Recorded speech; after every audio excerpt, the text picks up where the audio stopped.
friends and families, welcome to free baking class by Elfin. இன்னைக்கு ஒரு பர்ஃபெக்ட்டான coconut cake தான் பார்க்க போகிறோம். இதுக்கு வந்து சிம்பிளான பொருளை வச்சு குறைவான நேரத்தில் சீக்கிரமாக ஒரு ஹெல்த்தியான கேக் செஞ்சிடலாம்.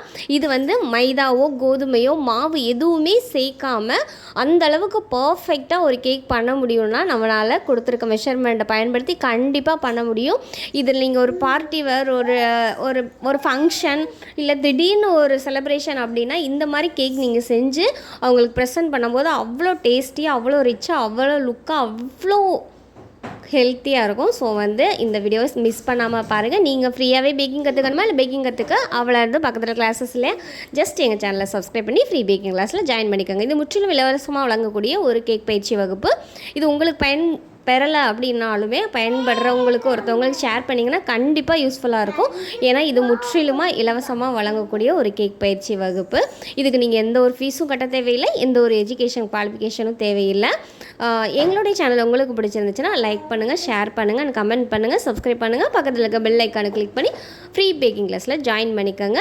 அந்த பெல் ஐக்கானை கிளிக் பண்ணிங்கன்னா நாங்கள் போகிற வீடியோஸ் எல்லாம் உங்களுக்கு நோட்டிஃபிகேஷனாக வரும். அப்போ ஈஸியாக வந்து சீக்கிரமாக நீங்கள் பேக்கிங் கிளாஸஸ் வந்து கற்றுக்கலாம். Thank you for all. வாங்க வீடியோக்குள்ளே போகலாம். ஃபஸ்ட்டு ஒரு ஈரமில்லாத பவுல் எடுத்துக்கலாம். இந்த பவுலில் ரூம் டெம்பரேச்சரில் இருக்க முட்டை 3 முட்டை எடுத்துருக்கேன். கண்டிப்பாக முட்டை ரூம் டெம்பரேச்சரில் தான் இருக்கணும். நீங்கள் ஃப்ரிட்ஜிலேருந்து எடுத்து பயன்படுத்துகிறீங்கன்னா ஒரு 3 மணி நேரத்துக்கு முன்னாடியே வெளியில் எடுத்து வச்சுட்டு அந்த கூலிங் கம்ப்ளீட்டாக போனதுக்கப்புறமா தான் பயன்படுத்தணும். அதே மாதிரி பாத்திரத்தில் எதுவும் ஈரம் இல்லாமலும் பார்த்துக்கோங்க. இது கூடவே 250 ml கப்பில் 1/2 கப் அளவு சர்க்கரை, அதாவது 100 கிராம் அளவு சர்க்கரை சேர்த்துக்கிறேன். இது கூடவே 1 டீஸ்பூன் அளவு வெண்ணிலா எசன்ஸ் சேர்த்துட்டு நம்ம வந்து பீட்டரை ஃபஸ்ட்டு ஸ்பீடில் ஆன் பண்ணி சர்க்கரை கரையிற அளவுக்கு பீட் பண்ணி எடுத்துக்கலாம். நீங்கள் சுகர் பவுடர் போட்டு கலந்து எடுக்கிறா இருந்தாலும் எடுத்துக்கலாம், ஒன்றும் பிரச்சனை இல்லை. நான் நார்மல் சுகர், அதாவது பொடி பண்ணாத சர்க்கரை தான் சேர்த்துருக்கேன். சர்க்கரை வந்து கம்ப்ளீட்டாக கரைஞ்சிருக்கணும். கரைஞ்சிருந்தால் மட்டும்தான் உங்களுக்கு பர்ஃபெக்டான ரிசல்ட் வரும். அப்படி சர்க்கரை கரையாமல் இருந்துச்சுன்னா அந்த கேக்கோட அடியில் போய் ஒட்டி அப்படியே பிசு பிசுன்னு வந்துடும். அந்த அளவுக்கு நம்ம பீட் பண்ணி எடுத்ததுக்கப்புறம் 1/4 டீஸ்பூன் அளவு உப்பு சேர்த்துக்கிறேன். இந்த உப்பு சேர்த்துட்டு மறுபடியும் நம்ம பீட் பண்ணி எடுத்துக்கலாம். ஓரளவுக்கு பீட் பண்ணி எடுத்ததுக்கப்புறம் காய்ச்சி ஆற வச்ச பால் வந்து கரெக்டாக 1/2 கப் அளவு எடுத்திருக்கேன், அதாவது 125 ml அளவு இதில் சேர்த்துக்கலாம். பால் வந்து சூடாக இருக்கக்கூடாது, அதே நேரத்தில் காய்ச்சின பாலை தான் பயன்படுத்தணும். இது கூடவே கண்டென்ஸ்டு மில்க்குன்னு சொல்லுவாங்கள்ல, மிட்டாய் மேடு, அதாவது அதை வந்து நம்ம வந்து இதில் பயன்படுத்தணும். எப்போதும் இந்த மாதிரி பொருளை நம்ம டைரெக்டாக பயன்படுத்தும் போது எக்ஸ்பைரி டேட் வந்து செக் பண்ணிக்கோங்க. இதை வந்து 250 ml கப்பில் 1/2 கப் அளவு, அதாவது 125 ml அளவு சேர்த்துருக்கேன். இதையும் இந்த பேட்டர் கூட நம்ம சேர்த்துட்டு ஒரு ஸ்பேச்சுலா வச்சு ஜென்ரலாக நம்ம வந்து மிக்ஸ் பண்ணி எடுத்துக்கலாம். லைட்டாக கலந்துட்டு விட்டுறாதீங்க, நல்லா ஸ்பேச்சுலா வச்சு நல்லா அடித்து கலக்குங்க. ஏன்னா அந்த கண்டென்ஸ்டு மில்க் வந்து அடியில் போய் அப்படி செட் ஆகிரும். ஸோ வந்து அதை வந்து அவாய்ட் பண்ணுறதுக்காக நல்லா ஸ்பேச்சுலா வச்சு நல்லா அடித்து கலந்து எடுத்துக்கோங்க. இந்த மாதிரி ஓரளவுக்கு கலந்து எடுத்ததுக்கப்புறமா நான் டெசிகேட்டட் கோகோனட் வந்து 2.5 கப் அளவு எடுத்திருக்கேன், அதாவது காஞ்ச தேங்காய் துருவல்னு சொல்லுவாங்கள்ல அது. இது வந்து 2.5 கப் அளவு சேர்த்துட்டு, அதாவது 250 ml கப்பில் 2.5 கப் அளவு அதை சேர்த்துட்டு நம்ம ஜென்ரலாக மிக்ஸ் பண்ணி எடுத்துக்கலாம். இப்போ மிக்ஸ் பண்ணும்போது உங்களுக்கு வந்து கொஞ்சம் தண்ணியாக இருக்கிற மாதிரி தான் இருக்கும் பேட்ரு. ஆனால் நம்ம இதை ஒரு குறிப்பிட்ட நேரம் வந்து செட் ஆகுறதுக்கு வைக்கும்போது அது வந்து நல்லா இறுகி நம்மளுக்கு ஓரளவுக்கு கெட்டியாக கிடச்சிரும். அந்த தேங்காய் துருவல் வந்து இந்த பேட்டரை வந்து அப்சார்ப் பண்ணணும். ஸோ வந்து 30 நிமிஷத்துக்கு நம்ம வந்து ஃப்ரிட்ஜில் வச்சு எடுத்துடலாம். இப்போ நான் ஒரு 1 kg ப்ரௌனி ட்ரே எடுத்திருக்கேன். இந்த ட்ரேயில் நான் பட்டர் பேப்பர் மட்டும் போட்டு எடுத்துக்கிறேன். லைட்டாக ஆயில் அப்ளை பண்ணிவிட்டு நீங்கள் வந்து பட்டர் பேப்பரை ப்ளேஸ் பண்ணி எடுத்துக்கோங்க. பட்டர் பேப்பர் போட்டு நீங்கள் செய்யும்போது அந்த கேக் வந்து உடையாமல் அழகாக எடுக்கிறதுக்கு நம்மளுக்கு வரும். அதனால தான் நம்ம பட்டர் பேப்பர் யூஸ் பண்ணுறது. இப்போ பட்டர் பேப்பர் போட்டு எடுத்ததுக்கப்புறம் 1/2 மணி நேரம் நம்ம ஃப்ரிட்ஜில் செட் பண்ணி வச்சுருக்க பேட்டரை வெளியில் எடுத்துடலாம். இப்போ இது கூடவே 1 டீஸ்பூன் அளவு பேக்கிங் பவுட்ரு சேர்க்கணும். பேக்கிங் சோடா தேவையில்லை, பேக்கிங் பவுட்ரு மட்டும் 1 டீஸ்பூன் அளவு கரெக்டாக சேர்த்துக்கோங்க. ஏன் முன்னாடியே நீங்கள் பேக்கிங் பவுட்ரு போடலை அப்படின்னு சொல்லி நீங்கள் கேட்பீங்க. அது வந்து ஒரு கொஞ்சம் நொதிக்கிற மாதிரி புளிச்ச ஸ்மெல் வரும்.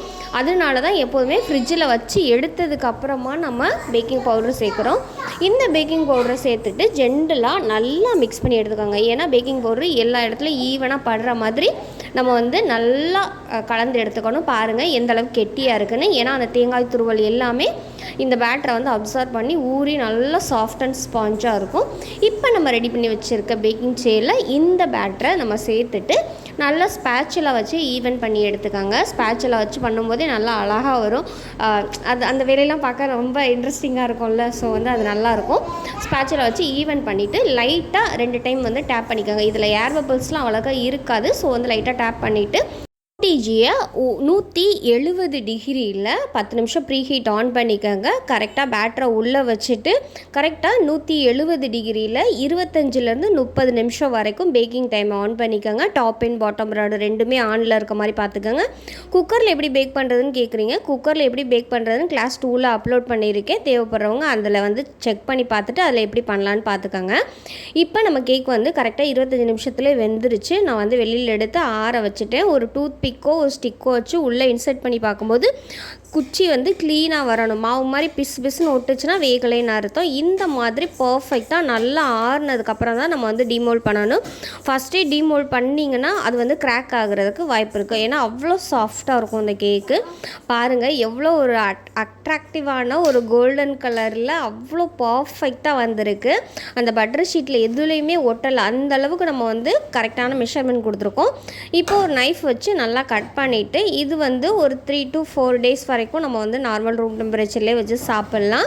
ரெண்டாவது பார்த்திங்கன்னா இதை ஃப்ரிட்ஜில் வைக்கணும் வேண்டிய அவசியம்லாம் இல்லை. நார்மல் ரூம் டெம்பரேச்சரில் வச்சுக்கலாம். இந்த கேக்கு அவ்வளோ சூப்பராக அவ்வளோ மாய்ஸ்டாக அவ்வளோ டெக்ஸ்சராக இருக்கும். பார்க்கும்போது அப்படி சாப்பிடணும் போல் இருக்கும். அவ்வளோ ஸ்பாஞ்சாக இருக்கும். ஏன்னா ஒரு மைதா மாவோ ஒரு கோதுமை மாவோ எதுவுமே நம்ம சேர்க்கல. வெறும் முட்டை அந்த தேங்காய் பீஸ் மட்டும்தான் வச்சு செஞ்சுருக்கோம். அதுவே இந்த அளவுக்கு பர்ஃபெக்டாக வந்திருக்கும்.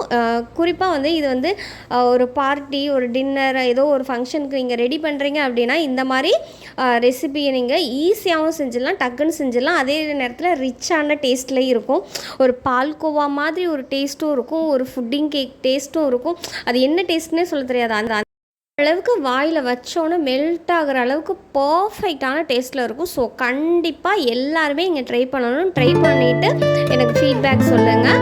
எங்களுடைய சேனல் உங்களுக்கு பிடிச்சிருந்துச்சுன்னா லைக் பண்ணி ஷேர் பண்ணி கமெண்ட் பண்ணுங்கள், சப்ஸ்கிரைப் பண்ணுங்கள். பக்கத்தில் இருக்க பெல் ஐக்கானை கிளிக் பண்ணி ஃப்ரீ பேக்கிங் கிளாஸில் ஜாயின் பண்ணிக்கோங்க. Thank you for